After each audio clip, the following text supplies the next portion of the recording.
감사합니다. 여러분들 또 이렇게 뵙게 돼서 참 반갑고 감사합니다. 1부의 예배 때도 많이 뵀는데요. 이렇게 또 2부 예배 때 성도님들 뵙게 돼서 참 반갑습니다. 금요일 저녁, 토요일 저녁, 그리고 오늘은 아침, 그리고 이제 1부, 2부 예배인데 좀 실증이 나시지 않을까라는 걱정이 있기도 합니다. 그러니까 이게 마지막이니까요. 그냥 hang in there 하셔서 잘 견디시고 이 순간이 잘 지나갈 수 있으면 좋겠습니다. 저희들이 제자에 대해서 생각을 하고 있는데요. 제자라는 말은 따라가는 사람이잖아요. disciple, 따라가는 사람이다. follower. 제자도에 대해서 이야기할 때 저희들은 우리가 따라가는 우리의 모습에 대해서 너무나 많이 강조하고 그리고 연구하고 공부하다 보면 누구를 따라가는지 모르고 우리가 따라가는 대상을 잃고 그냥 살 때가 있어요. 그래서 저희들은 우리가 누구를 따라가고 있는가 하는 것을 좀 더 깊게 생각을 해보려고 했고요. 그리고 오늘 이 예수님을 따라가는 삶으로서 예수님에 대해서 배움이 우리의 삶에 어떤 영향이 있는지 그런 것들을 좀 보려고 합니다. 그래서 마가복음을 오늘 보려고 하는데요. 마지막 말씀으로 마가복음은 1장부터 16장까지 있는데 두 파트로 나눠져 있습니다. 마가복음은 두 파트로 나눠져 있는데요. 1장부터 8장까지는 예수님의 정체에 대해서 마가는 계속 이야기하려고 합니다. 예수님이 왕으로 오신 분입니다. 예수님께서 어떤 분이신가 하는 예수님의 정체성을 설명하기 위해서 1장부터 8장까지는 마가가 계속 설명을 하고 있고, 그리고 9장부터 16장까지는 예수님께서 어떤 일을 하셨는가 하는 것을 설명하고 있습니다.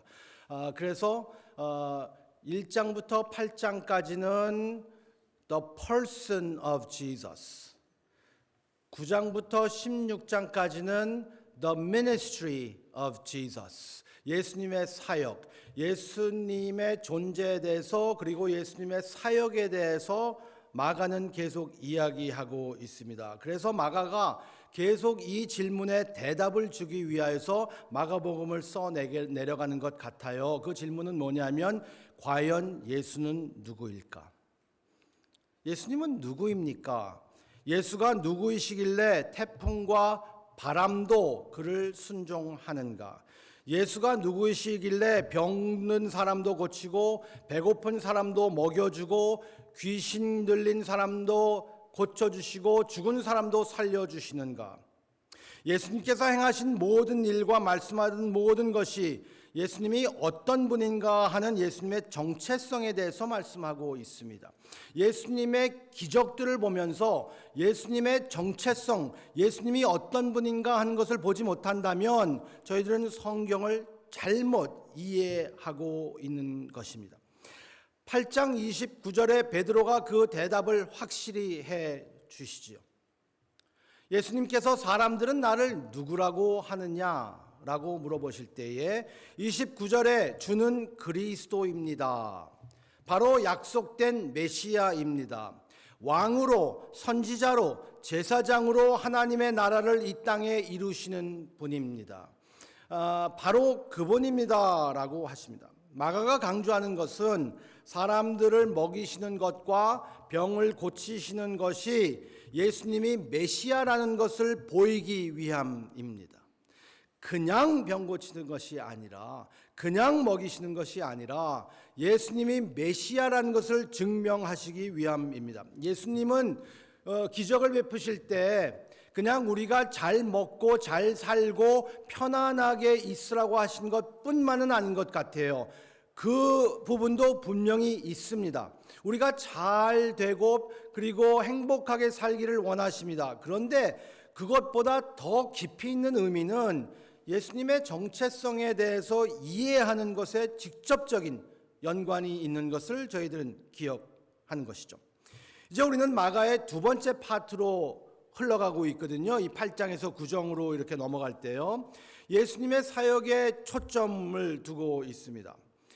예수님께서 사역을 하시면서 사역을 시작하시고 그리고 예수님의 사역에 대해서 설명하면서 제자를 부르십니다. 예수님께서 제일 먼저 하신 일이 그런 것 같아요. 제자를 부르시는 것.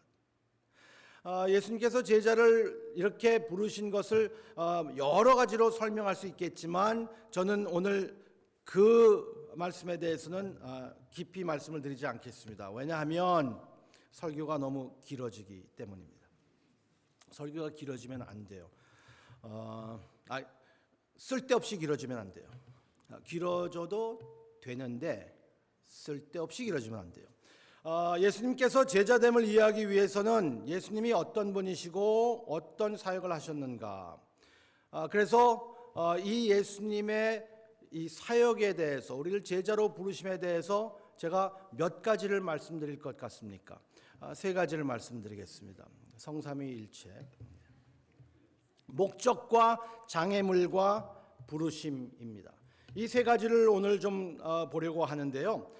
27절부터 31절까지 여러분들이 다 읽으셨지만 저희들이 이 문맥을 이해하기 위해서 예수님께서 제자들을 부르시고 나를 누구라고 하느냐? 그리스도이십니다. 그래 맞았다. 다른 사람들에게 말하지 마라.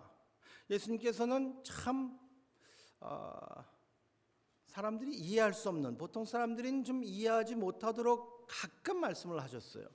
내가 누구라고 하느냐? 그리고 정체성을 밝히시기를 원했고 그리스도입니다라고 듣기를 원하셔서 맞았다라고 하시고, 그렇지만 다른 사람들한테는 얘기하지 말아라. 왜 그러셨을까? 저희들은 31절에 꼭 발견해야 되는 것이 있습니다. 31절에 무슨 말씀이 있죠? 31절에 이런 말씀이 있습니다.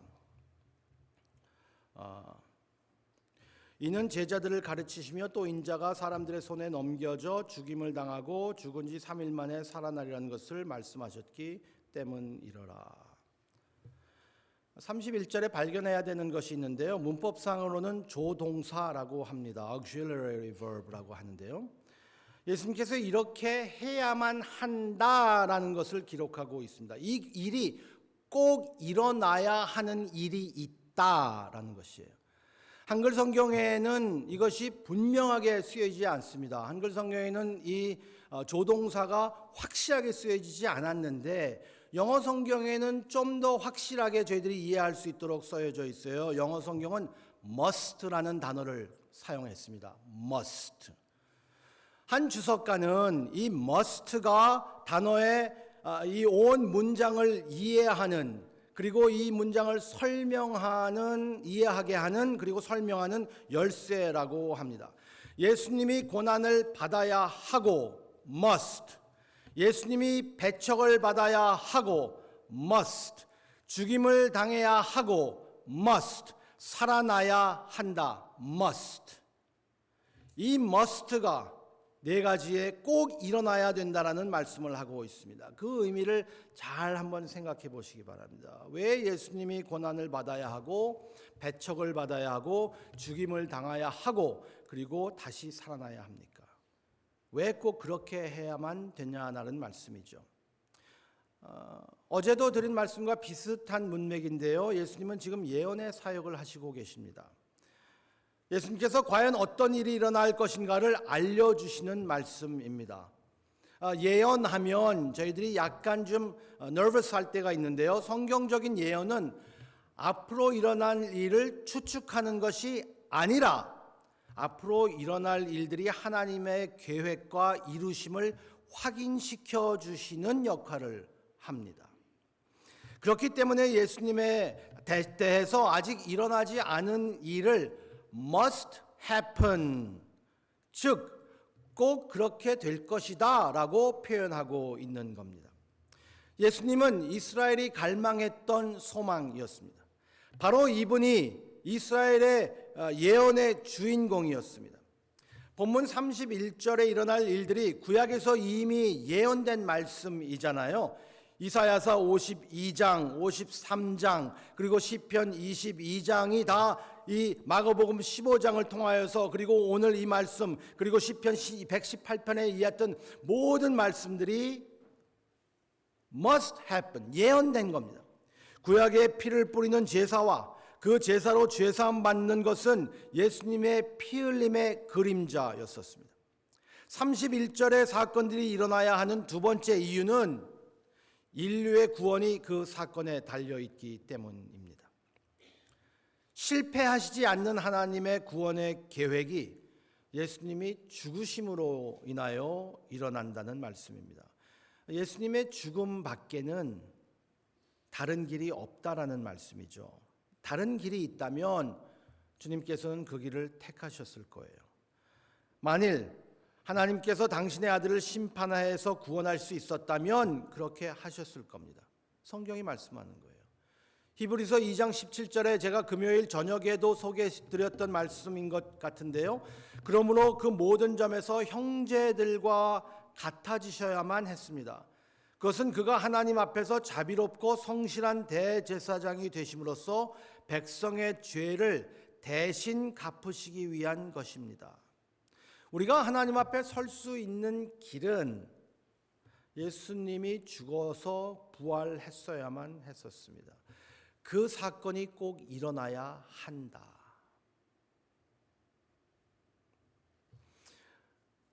예수님께서는 인간의 가장 기본적인 문제를 해결해 주시기 위해서 오신 분입니다. 가장 기본적인 문제. 인간의 가장 기본적인 문제는요, 죄예요, 죄. 죄. 인간의 인간됨이 없어지고, 그리고 하나님이 하나님 되심이 없어지고 내가 하나님이 되기를 원한다는 끊임없는 이 잘못된 욕망으로 인하여서 불행으로 가는 인간의 죄. 그리고 죄와 죄의 결과로 인하여서 저희들은 이렇게 고생하고 있잖아요. 그 문제를 해결해 주시기 위하여서 예수님께서 오셨다는 겁니다. 하나님은 완전히 거룩하시고 동시에 완전히 자비로우신 분입니다. 한번 생각해 보세요. 어떻게 이 두 성품을 같이 소유할 수 있을까? 완전 거룩, 완전 자비. 완전 거룩, 완전 사랑. 동시에 저희들은 어떨 때는 사랑이고 어떨 때는 정이잖아요. 저하고 저의 아내는 좀 정의 쪽으로 많이 치우치는 사람들입니다. T예요, T. 저하고 저희 아내는. 네. 아파서 빵 샀어 그러면 저희들은 무슨 빵을 샀어라고 물어볼 사람들입니다. 공감하는데 좀 약해질 때가 있어요. 저희 아이들도 좀 그런 면이 있는 것 같아요. 사내 아이들인데요. 그런데 보면 어떨 때는 사랑스럽고 어떨 때는 그리고 자비로우면서도 또 정의를 하잖아요. 그런데 하나님은 동시에 그렇다. 이 저희들은 상상을 할 수가 없는 거죠. 저희들이 도저히 가질 수 없는 성품이기 때문에. 거룩하시면서도 당신의 백성들에게 신실하시고 긍휼을 베푸실 수 있는 분이다. 너무 애매해요, 저희들이 이야기. 이 긴장감이 많은 사람들에게 문제가 됩니다. 문제가 돼요. 너무 어렵거든요. 동시에 이룰 수 있을까? 그래서 이 긴장감을 풀기 위해서 사람들이 하나님의 한 가지 성품에 치우치게 됩니다. 교회들도 그럴 때가 있어요. 그래서 어떤 교회는 거룩에 많이 강조하고 어떤 교회는 자비와 긍휼에 많이 강조하는 교회들이 있습니다. 어떤 교회를 가면은 하나님은 거룩하신 분으로만 보일 때가 있어요. 어떤 교회를 가면 그냥 기쁨과 즐거움과 하나님이 우리와 같이 춤을 추시는 분으로만 보이는 교회들이 있어요. 근데 한쪽으로 치우치면 너무 쉽습니다. 그리고 하나님을 잘못 이해하는 겁니다. 저희들이 알 수 없는 이 긴장감을 붙잡고 있어야 돼요. 도저히 알 수 없어요. 하나님은 거룩하시면서도 긍휼이에요. 하나님은 은혜가 있으시면서도 진리예요. 하나님은 정의와 긍휼을 같이 계신, 똑같이 완전하게 같이 계시는 분이다. 하나를 택하는 건 너무 쉬워요. 근데 하나님은 그런 분이 아니라는 거죠. 하나님은 사랑의 하나님으로만 생각해서 죄를 덮으시는 분이라고 생각한다면 하나님을 잘못 이해하는 겁니다. 모든 거 다 그냥 덮어주실 거예요? 아니에요. 반면에 하나님은 공의로우신 분이기 때문에 우리가 순종해야 되고 열심으로만 해야 되고 그리고 우리가 제대로 살아야 된다라고 여기는 것, 그것도 하나님에 대한 것이 확실하지 않은 겁니다. 그래서 이 해결책이 있어야 돼요. 하나님의 완전한 공의로움과 하나님의 완전한 자비로움을 어떻게 우리가 이 긴장감을 이해하고 살 수 있을까 하는 해결책이, 급진정적인 해결책이 있어야 됩니다. 하나님께서 그의 모습을, 하나님의 거룩하시며 사랑이 있는 그 모습을 보여주시기 위하여서 저희들에게 드러내 주신 것이 바로 십자가입니다. 그 십자가를 통하여서 저희들은 하나님의 거룩하심, 공의로움과 하나님의 인자하심과 사랑을 저희들이 볼 수 있는 겁니다. 그리스도가 그것을 성취하시는 것이잖아요. 그래서 그리스도가 must, 그리스도가 이렇게 하셔야만 했었다. 그리스도는 구약의 모든 율법의 성취이시고 구약의 모든 이야기의 성취이시며 구약의 모든 인물의 그 그림자였던 것의 성취가 예수 그리스도입니다. 저희들이 구약에서 아브라함을 볼 때, 다윗을 볼 때, 다니엘을 볼 때, 룻을 볼 때 저희들이 누구를 봐야 합니까? 그리스도를 향해서 가는 사람들이거든요. 구약에서 저희들은 아브라함처럼 되기를 원하는 사람들이 있습니다. 우리의 자녀들을 아브라함처럼, 다니엘처럼 이민 생활해서 다윗처럼 되게 하여 주시옵소서. 약간 뱀소리가 나와야지 좀 더 거룩해 보입니다. 믿습니다. 제가 아브라함 같고 다윗 같았으면 저는 저희 교회에서 쫓겨났습니다. 우리 아내가 너무 아름다워서 이 아내를 보고 다른 사람이 나를 죽일까 봐 우리 아내를 위험에 져넣어서 나를 그냥 형제라고만 얘기해라라고 거짓말하는 남편이었다면 우리 교회에서 저를 신뢰하겠어요? 그거를 한 번도 아니고 두 번을 그렇게 했다면 아브라함이 우리의 히로가 아닙니다.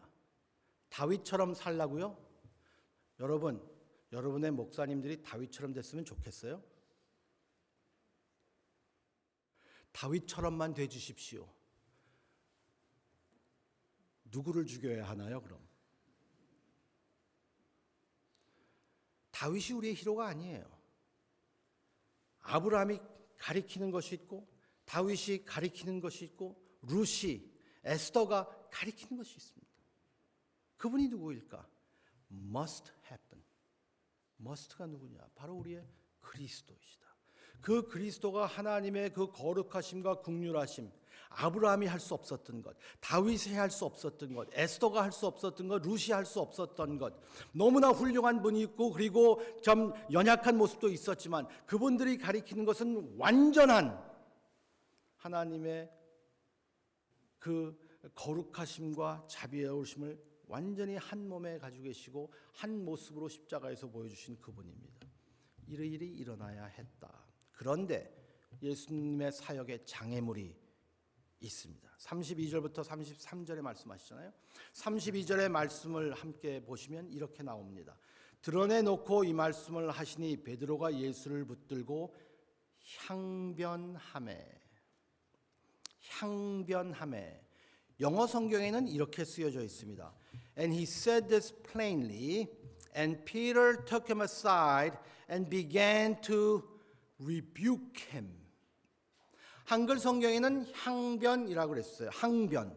항변을 제가 미국에서 너무 오래 살아서 항변을 제가 확실하게 피부에 확 오는 단어는 아니에요. 저희들이 자주 쓰는 단어는 아니잖아요. 항변. 야, 너 엄마가 이렇게 얘기하는데 자꾸 이렇게 항변할 거야? 이런 말 자주 안 쓰더라고요. 네. 근데 영어 성경에는 rebuke라고 되어 있어요. 꾸짖는다는 말입니다. 메시아가 고난을 당한다는 것은 베드로에겐 상상할 수 없었던 일이었습니다. 메시아가 승리하고 정권을 잡아야지 고난을 당하고 죽는다는 것은 말도 안 되는 거예요. 이 사람들이 기다렸던 메시아는 그런 모습이 아니었잖아요. 베드로는 아직 주변 문화의 영향을 무척 많이 받았나 봐요.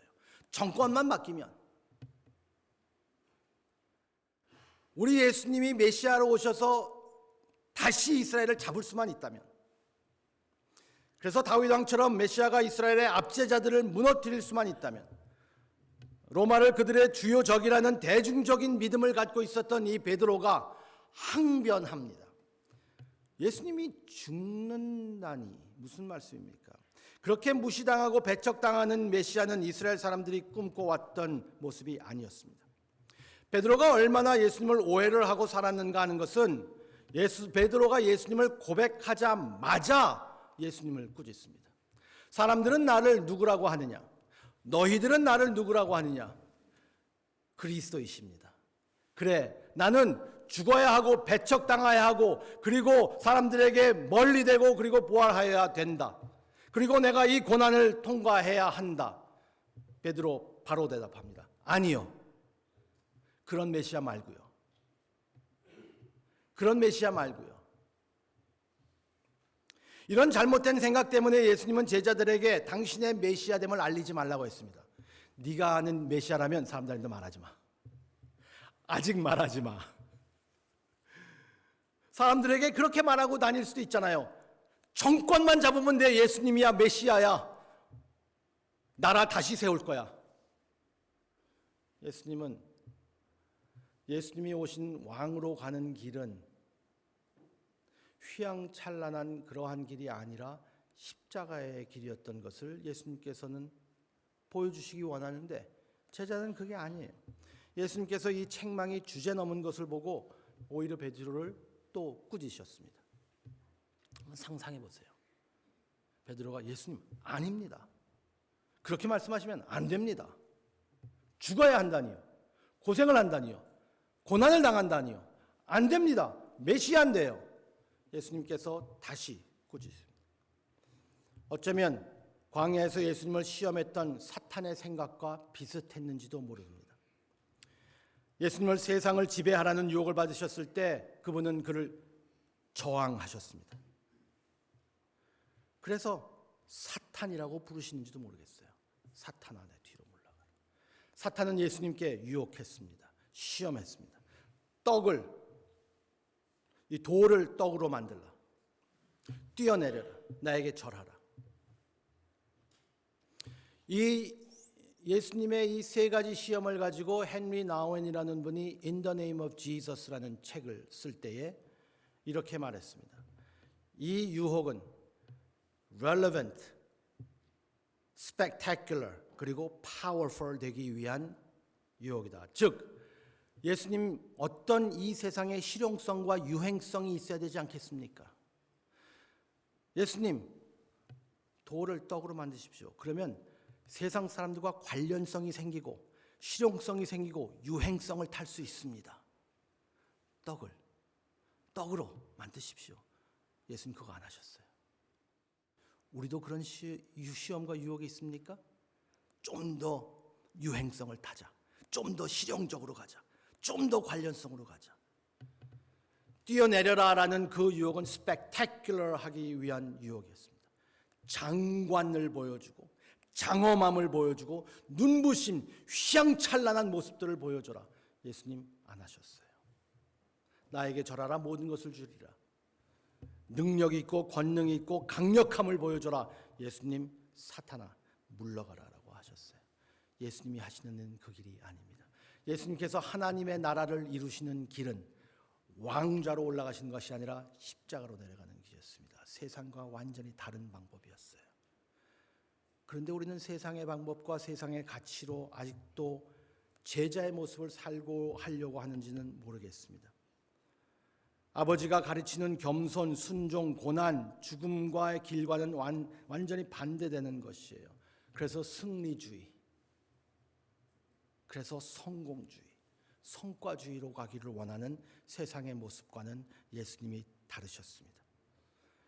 베드로는 사단과 똑같은 말을 하는 것이고, 그래서 베드로에게 예수님이 꾸짖으시죠. 만약에 베드로가 원했던 것처럼 예수님이 하셨다면 어떤 결과가 일어났을지 생각해 보셨습니까? 그 결과가 얼마나 비참했으면 예수님께서 이렇게도 가혹하게 베드로를 책망하셨을까? 예수님께서는 베드로가 하나님의 일을 생각하지 않고 사람의 일만 생각했다라고 말씀하십니다. 고통받는 구세주를 하나님의 뜻의 근본적인 부분으로 받아들일 수 없다면 예수님을 자기 마음대로 생각하고 자기 생각대로 따른다는 겁니다. 그런데 많은 경우에 성도들도 예수님을 바로 따르던 그 제자들처럼 지금 있는 우리 제자들도 그렇게 생각하는지 모르겠습니다. 우리가 계획하고 우리가 어젠다를 만들고 하나님은 그 어젠다에 이루시는 분으로 생각할 때가 있어요. 우리가 이렇게 계획했으니 하나님 그 계획에 맞춰주세요. 행복과 위대함이 자신을 부인하는 것과 고난을 통해서 올 수 있다는 것을 우리는 상상도 할 수 없고 상상하기도 원치 않습니다. 이 세상에서는 현대인에게는 더욱 상상하기 어려운 일입니다. 옛날에도 삶이 힘들었다고 합니다. 우리 부모님들의 세대 정말 힘들게 사셨을 겁니다. 70년대, 80년대에 이민 오신 분들의 이야기를 들으면 정말 힘들게 살았습니다. 저희들도 그랬습니다. 76년도에 이민 왔습니다. 76년도에 볼티모어라는 작은 도시에 제가 13살 때 이민 왔습니다. 그리고 중학교를 들어갔습니다. 저희 어머니는 바느질 공장에서 일을 하시고 아버지도 험한 일을 하시면서 이민 생활을 시작했습니다. 그리고 볼티모어의 다운타운에 그 두꺼운 방탄유리 뒤에서 닭을 튀기는 사업을 시작해서 그 가게 이름이 Super Fried Chicken이라는 가게 이름이었습니다. 80년대, 70년대 Super Fried Chicken, 아주 맛있는 치킨 윙스가 있었습니다. 근데 고생이 있었습니다. 그 부모님들이 미국에 와서만 고생이 아니라 한국에서도 고난과 고통을 통과하신 어른들입니다. 그리고 그분들뿐만 아니라 지금 우리 청년들도 너무나 고통이 있습니다. 너무 힘들어요. 다 힘듭니다. 정말 힘든 세상을 살고 있습니다. 그래서 그런지 모르겠지만 예수님을 잘 믿어서 고난을 피하고 세상에서 승리를 원하는 것이 저희들의 소원이기도 합니다. 하지만 하나님의 나라의 원리는 이 세상에서 행복하게 잘 사는 것도 있지만 그것뿐만 아니라 하나님의 나라가 이 땅에 와서 우리의 고난과 고통을 통하여서 하나님의 뜻이 어떤 것일까? 하나님의 성품이 어떤 것일까? 하나님을 어떻게 더 가까이 더 있을 수 있을까? 하나님 안에 있을 수 있을까 하는 것을 저희들이 기억해야 한다는 말씀입니다. 현대인들에게 저를 포함해서 어려움이 우리를 위하는 것이라고 생각할 수 없고 어떻게 하나님의 뜻일까 할 정도입니다. 힘든 일이 있을 때마다 어떻게 이게 하나님의 뜻이냐라고 생각해요. 그 정도로 저는, 여러분들도 그런지 모르겠는데, 얄팍해졌습니다. 어려움이 닥칠 때 우리는 하나님이 일하시지 않는다, 이것이 하나님의 뜻일 수 없다, 망했다라고 절망합니다. 우리처럼 베드로도 아직 복음을 이해하지 못하고 있습니다. 아직 제자도가 무엇인지 모릅니다. 꿍꿍이 속이 따로 있었던 거예요, 베드로는. 예수님 따르면 요렇게 되겠지. 어려움이 있을 때 베드로처럼 하나님을 꾸짖지 마시기 바랍니다. 예수님을 따르는 제자들이 예수님이 가신 길을 피하려고 하면 되겠습니까? 제자는 따르는 사람입니다. 예수님이 가신 길을 따릅니다. 교회의 섬김의 자리에 있는 우리도 십자가를 피해서 영광의 승리를 맛볼 수는 없습니다. 그 영광의 자리는 고통을 통하여서 가게 되어 있습니다. 여러분들은 아마 그 여정을 지금 걷고 있는지 모르겠습니다. 그렇지만 저희들이 확실히 아는 것은 지금 이 시대, 지금 이 삶이, 이 시간이 완성된 시간이 아니라는 것은 저희들은 알고 있고 지금은 가는 중입니다. 그래서 저희들은 그 소망을 붙잡고 주님을 따를 수 있는 것이죠. 그래서 예수님께서 마지막으로 이 말씀을 하십니다. 34절부터 38절까지. 자기 자신을 부인하고 십자가를 지고 나를 따르라. 이게 옵션이 아니에요. 명령입니다. 요구입니다. 내 자신을 부인하는 것 어떻게 생각해? 아니에요.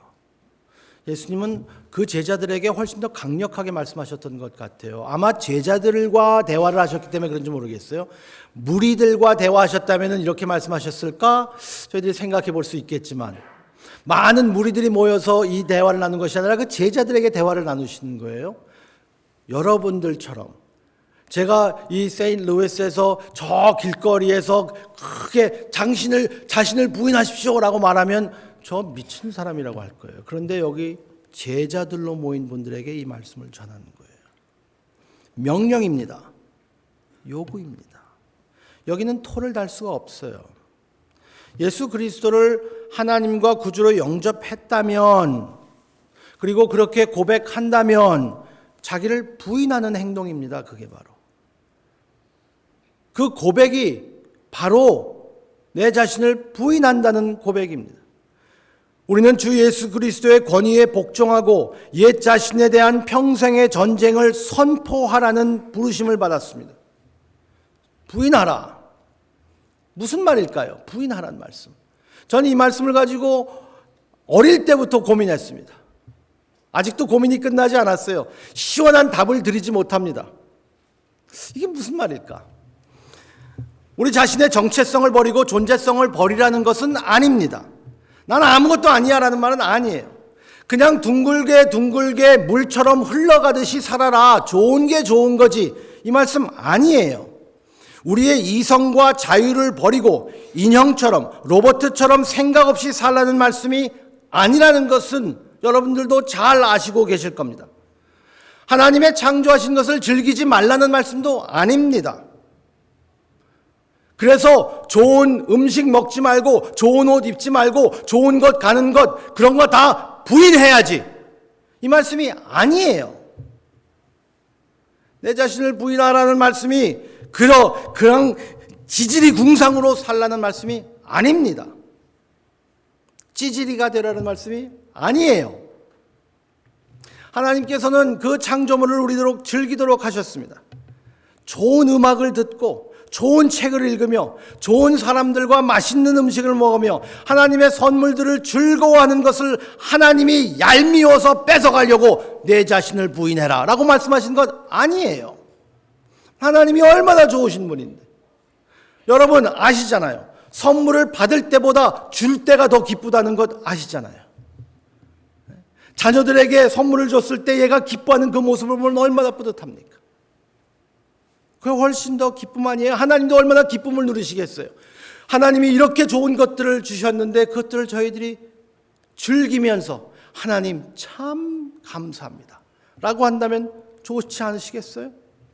여기 청년들이 계신 것 같은데 결혼도 하나님이 만드셨습니다. 결혼하는 것도 하나님이 주신 선물이고 디모데전서 4장 3절에 잘못된 사람들이 결혼도 못하게 하고 어떤 음식도 먹지도 못하게 할 것이라고 디모데에서 경고하고 있습니다. 말세가 올 텐데 그때는 결혼도 못하게 할 거야. 결혼하지 말라고 할 거야. 그리고 좋은 것 다 어떤 음식도 먹지 마라 그럴 거야 라고 바울이 경고하고 있어요. 그러나 하나님께 감사함으로 받으라고 합니다. 우리가 개인의 선택을 포기하면서 금식도 하고 세상의 즐거움도 버리고 우리의 재산을 하나님께 바치면서도 우리의 자신을 부인하지 않을 때가 있습니다. 오히려 그런 일들을 하면서 더 필을 받아서 내 것을 더 내세우려고 할 때가 너무나 많잖아요. 그래서 세인트 프란시스는 금식할 때 꼭 빵을 반 조각 먹었다고 합니다. 금식이 자랑이 될까 봐. 반 조각 먹으면 참 애매해요. 금식했다고도 말은 못하고 배는 그대로 고프고. 이게 부인의 모습이에요. 왜냐하면 우리는 우리의 경건이 의가 되기 딱 좋은 그러한 경험들이 너무나 많기 때문이에요. 얼마나 금식한 것을 자랑하고 기도하는 것을 자랑할 때가 많이 있습니까? 그래서 세인트 프란시스가 그렇게 했던 것 같아요. 반만 빵을 먹었어요. 금식이 자기의 자랑이 될까 봐. 은혜를 많이 받은 친구가 고등학교 때 내 자신을 부인하고 주님을 따라야 된다라는 그 말씀을 듣고 필을 받아서 수양의 마지막 날 테니스 라켓 2개를 새로 산 것을 파이어플레이스에 던져버렸어요.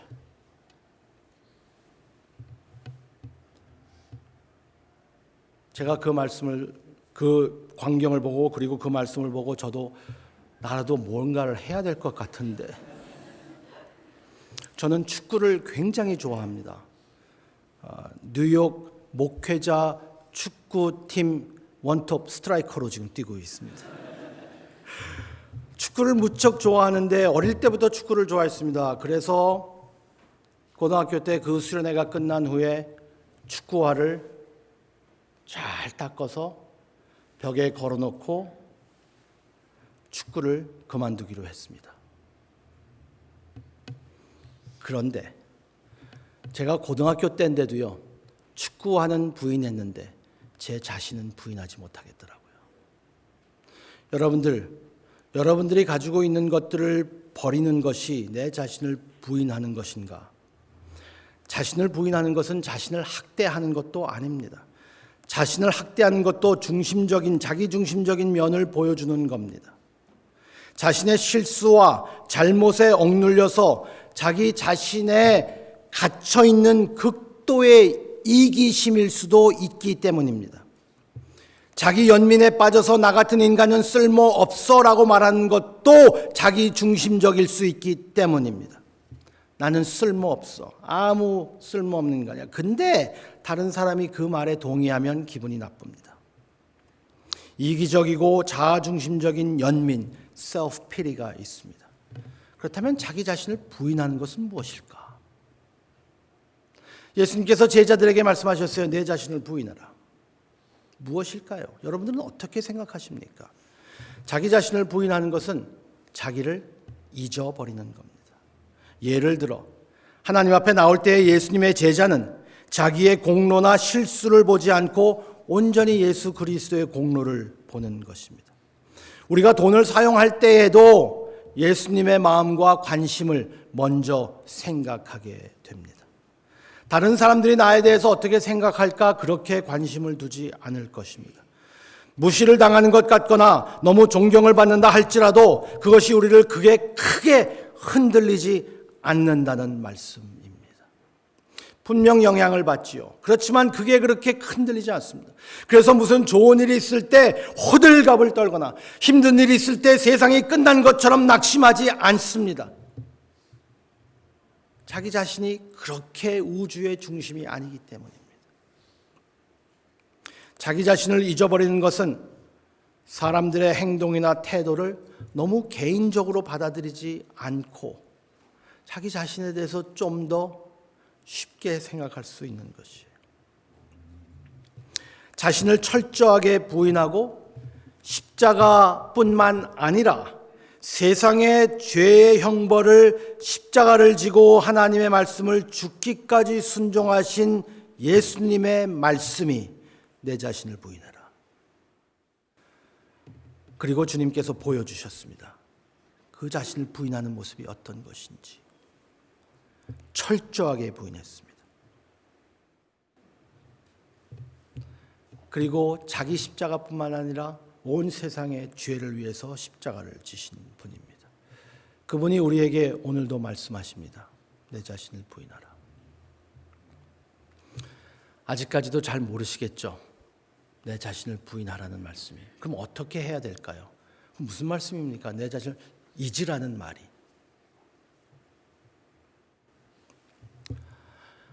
이 교회는 제자훈련, 큐티, 공부 뭐 이런 거 하시잖아요. 그래서 여러분들께 시간을 드리겠습니다. 여러분들이 한번 여러분들의 삶에 적용할 수 있도록 생각해 보시고 적어 보시기 바랍니다. 예수님을 따르는 내 자신을 부인하고 십자가를 지고 주님을 따르라는 말은 어떤 말일까? 여러분이 버려야 할 것 3가지, 그리고 가져야 할 것 3가지, 그렇게만 한번 적어보세요. 저는 그렇게 나름대로 정리했거든요. 그래서 우리가 한번 노트를 한번 쉐어해보죠. 그리고 제가 말씀을 마치겠습니다. 내 자신을 부인하며 십자가를 지고 따르는 삶은 어떨 것일까? 내가 내 삶에서 버려야 할 것이 무엇일까? 내 자신을 아직까지 부인하지 못하는 면들이 어디서 나타나는가? 부부관계에서, 아니면 자녀들과 관계적으로, 아니면 내 성품에서, 아니면 내가 돈 쓰는 것에 따라서 내가 아직도 부인하지 못한 면들이 있을까?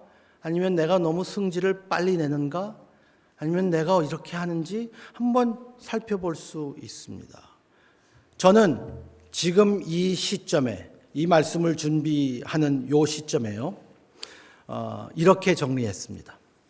3가지 버릴 것. 제가 적용한 거를 여러분께 말씀드리는 거예요. 여러분들이 이렇게 하시라는 말씀이 아닙니다. 저는 이렇게 적용했습니다. 제가 버려야 할 것, 첫 번째, 정죄하지 않습니다. 사회에서는 비판하지만 다른 사람들을 정죄하거나 무시하지 않겠습니다. 왜냐하면 자꾸만 다른 사람들의 잘못된 것이 보이려고 할 때가 있어요. 그리고 이렇게 해야 되는데 저래야 되는데 라고 생각할 때가 있어요. 내 자신을 부인하는 모습은요, 저에게는 정죄하지 않고 판단하지 않는 거예요. 2번째, 저에게는 불평하지 않는다. 제가 불평이 많은 사람이에요. 마음에 들지 않는 것이 너무나 많아요. 그래서 제가 저희 교회에서 이렇게 고백한 적이 있어요. 우리 성도님들이 다 저처럼만 되면 얼마나 좋겠어요. 그러면 세상이 편할 것 같아요. 이 정도로 교만해요. 이 정도로 불평이 많아요. 근데 온 성도들이 다 똑같이 생각하고 있어요. 저처럼. 이 세상에 힘든 일이 있을 때 저에게 리마인드 해야 될 말씀이 뭐냐면 It's not the end of the world. 세상이 끝난 것 아니에요. 하나님은 아직도 우리의 주권자이시고 하나님은 우리를 사랑하시는 분이에요. 십자가가 그것을 말하고 있어요. 그래서 불평하지 않을게요. 그게 저에게는 제 자신을 부인하는 모습이에요. 지금 현재 2024년도 4월 달에는요. 그리고 3번째, 제가 제 자신을 부인하는 모습을 이렇게 보일게요. 하나님, 단정하지 않겠습니다. 너무 확실하게 말하지 않겠습니다. 하나님의 말씀 외에는. 저는 언제나 큰 그림을 보지 못합니다. 그래서 확신하고 절대적으로 제가 생각하면서 말할 수가 없는데도 불구하고 저는 너무나 말할 때에 제 직업이 그래서 그런지 모르지만 좀 단정하고 절대적이고 확신하려고 하는 그런 마음이 저에게 많이 있는 것 같아요. 그래서 내가 말하는 것은 파이널. 그래서 하나님께 기도하면서 제가 혼자 묵상하는 것이 저에게는 그렇습니다. 단정하고 확신하지 않겠습니다. 불평하지 않겠습니다. 그리고 정죄하지 않겠습니다. 저에게는 제 자신을 부인하는 이 3가지의 모습인데 이제 또 네게티브만 말하지 말고 포지티브도 얘기해야죠. 그래서 이것도 세 가지로 제가 정리해서 하나님께 기도했습니다. 하나님, 정말 제자로 사는 저의 부인하고 십자가를 지는 삶이 저의 삶에서는 감사가 있어야 합니다. 사도 바울은 신약에서 계속 성도들에게 권면할 때 감사를 강조합니다.